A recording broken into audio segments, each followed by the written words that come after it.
Okay, well, good morning. Dito tayo ulit sa bayan ng Muntinlupa. Isa na namang kuya ang gagamit at susubok ng GTO. So, ito si Kuya Rakoma. So, si Kuya Alakdan. So, ito yung sasakyan niya, Mio 125. Ayan. Gusto niya maranasan yung hatak, arangkada, gumanda, titipid sa gasolina, at saka wala nang change oil. Yan ang GTO. Kuya Rakoma, Kuya Alakdan, ito, pasok mo na yan. Saksak na natin yan. Okay. Yun. Mabilis na video lang to. Yan.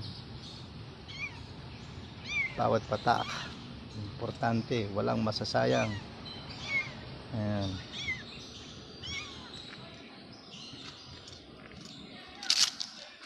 Yun oh. Galing oh.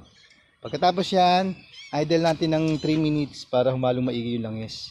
And then after revolution natin ng 10 seconds. Then after that, ready to go. Pwede nang gamitin yan. Takbo na anywhere yan. Okay.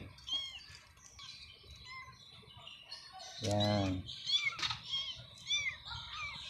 Start.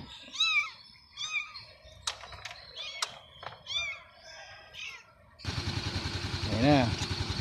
Start na. So lalo maging smooth ang ng makina mo. So mamaya makita mo yung arangkada ya, hatak niya, mas lalakas siya. Yun no.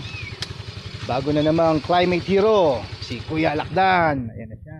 Yun, salamat. Lahat tayo gumamit ng GTO, Climate Hero. So God bless po at safe ride lagi.